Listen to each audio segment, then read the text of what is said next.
सूर्यपुत्र कर्ण versus Rudransh Ashwatthama. कौन था महाभारत का सर्वश्रेष्ठ योद्धा? तो जैसा कि हमने पिछली वीडियो में कुछ पॉइंट के बेसिस पे कंपैरिजन करके ये जाना था कर्ण और अश्वत्थामा में से कौन था अधिक शक्तिशाली योद्धा। तो ये वीडियो उस वीडियो का पार्ट 2 है। इस वीडियो में हम बाकी बचे हुए सभी पॉइंट पर डिस्कस करेंगे और ये जानेंगे कि सूर्यपुत्र कर्ण और रुद्रांश अश्वत्थामा में से कौन था अधिक शक्तिशाली योद्धा। यदि आपने अभी तक इस वीडियो का पार्ट 1 नहीं देखा है तो उसका लिंक आपको डिस्क्रिप्शन बॉक्स और पिन कमेंट में मिल जाएगा। तो चलिए ये वीडियो शुरू करते हैं। जय श्री राम। सबसे पहले कंपेयर कर लेते हैं इन दोनों योद्धाओं का फिजिकल स्ट्रेंथ यानी भुजाओं का बल।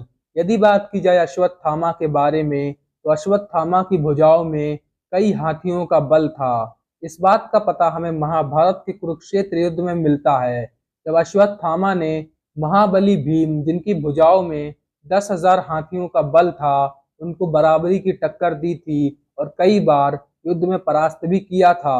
परंतु जब बात आती है भुजाओं के बल की तो महाभारत में शायद ही कोई ऐसा योद्धा होगा जो महाबली कर्ण की बराबरी कर सके, क्योंकि सूर्यपुत्र कर्ण की भुजाओं में भी भीम की तरह ही 10,000 हाथियों का बल था। महारथी कर्ण ने युद्ध के 14वें दिन भीम को बुरी तरह से परास्त करके अपने धनुष पे लटका कर जमीन में पटक कर पूरी रणभूमि में घसीटा था और उनको अंत में एक कीड़े की तरह मसल कर जीवन दान दे दिया था। इसके अलावा महारथी कर्ण ने महाबली राक्षस जरासंध को भी युद्ध में परास्त करके उसको जीवन दान दिया था।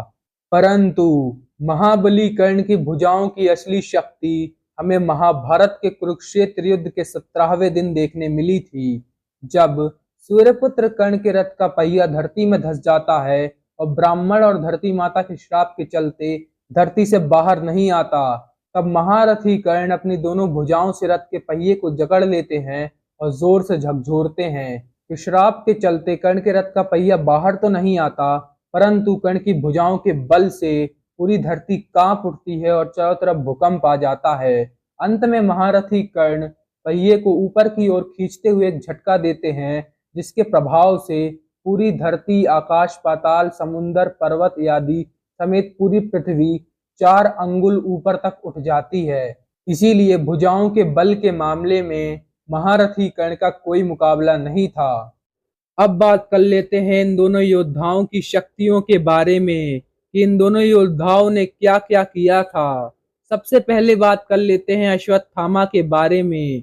तो अश्वत्थामा ने महाभारत के कुरुक्षेत्र युद्ध में पूरी पांडव सेना के सभी योद्धाओं को युद्ध में पराजित किया था।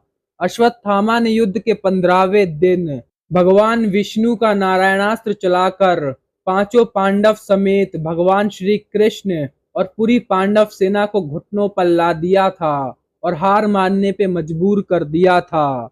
इसके अलावा रात्रि युद्ध के समय भी कर्ण के बाद अश्वत्थामा ही वो योद्धा थे जिसने महामायावी राक्षस घटोत्कच को भी युद्ध में पराजित किया था और उसकी एक यक्षोहिणी राक्षसी सेना का सर्वनाश कर दिया था। और महाभारत के 18वें दिन अश्वत्थामा ने पांडवों के 5 पुत्र महारथी धृष्टद्युम्न और शिखंडी को भी मौत की नींद सुला दिया था। अब बात कर लेते हैं सूर्यपुत्र वैकर्तन कर्ण के बारे में। तो महारथी कर्ण ने दिग्विजय यात्रा करके संपूर्ण पृथ्वी के सभी राजाओं को परास्त किया था और पूरी धरती को जीत लिया था। इसके अलावा सूर्यपुत्र कर्ण ने भानुमति स्वयंवर में अकेले ही पूरे आर्यवर्त के 100 से अधिक महारथी राजाओं को अकेले परास्त कर दिया था और महाबली जरासंध को युद्ध में परास्त करके जीवन दान दिया था। इसके अलावा द्रौपदी स्वयंवर के अंत में महारथी कर्ण ने इंद्रपुत्र अर्जुन को भी युद्ध में अधमरा करके झूठ बोलने पे मजबूर कर दिया था और अंत में एक ब्राह्मण समझ के जीवन दान देकर छोड़ दिया था।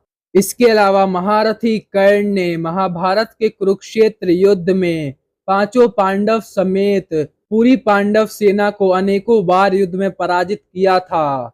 सूर्यपुत्र कर्ण ने युद्ध के 17वें दिन भगवान परशुराम के अजय भार्गवास्त्र का प्रयोग किया था, जिससे पांडव सेना की 1 से 1.5 यक्षयोनी सेना का सर्वनाश हो गया था और अंत में भगवान श्री कृष्ण को महारथी अर्जुन को लेकर युद्ध से भागना पड़ा था, क्योंकि महारथी अर्जुन भी वैकर्तन कर्ण से युद्ध लड़ने में असमर्थ थे। इसके अलावा महारथी कर्ण ने युद्ध के 14वें दिन की रात्रि युद्ध के समय घटोत्कच की पूरी राक्षसी सेना का सर्वनाश किया था और घटोत्कच द्वारा फेंके हुए भगवान शिव के वज्र को भी पकड़कर वापस घटोत्कच पे फेंक दिया था और अंत में महामायावी राक्षस घटोत्कच की 1000 राक्षसी मायाओं को काटकर घटोत्कच का वध कर दिया था। यदि मैं महारथी कर्ण के सभी फीट्स के बारे में बताने बैठ जाऊं तो ये वीडियो कभी खत्म ही नहीं होगी। इसीलिए फीट्स और शक्तियों के मामले में महारथी कर्ण अश्वत्थामा से कहीं गुना आगे थे। तो चलिए अब जान लेते हैं कि रुद्रांश अश्वत्थामा और सूर्यपुत्र कर्ण में से कौन ज्यादा शक्तिशाली योद्धा था और यदि इनके बीच युद्ध होता तो इस युद्ध का क्या परिणाम निकलता और कौन जीतता। तो इस वीडियो में आप क्लियरली देख सकते हैं कि हर मामले में महारथी कर्ण अश्वत्थामा से कहीं गुना आगे थे और यदि इन दोनों के बीच युद्ध होता और अश्वत्थामा अपना दिव्य नारायणास्त्र का प्रयोग भी कर्ण पर कर देते तब भी सूर्यपुत्र कर्ण का कवच कुंडल कर्ण को बचा लेता और इसके अलावा महारथी कर्ण के पास भगवान शिव का दिव्य विजय धनुष भी था, जिसके प्रयोग से महारथी कर्ण भार्गवास्त्र या दूसरे दिव्यास्त्रों का प्रयोग करके अश्वत्थामा को युद्ध में परास्त कर सकते थे। इसीलिए महारथी कर्ण और अश्वत्थामा के युद्ध में निश्चय ही सूर्यपुत्र कर्ण की विजयी होती। तो आपको ये वीडियो कैसी लगी और आपके हिसाब से कर्ण और अश्वत्थामा में से कौन ज्यादा शक्तिशाली योद्धा था, कमेंट करके बताइए। धन्यवाद।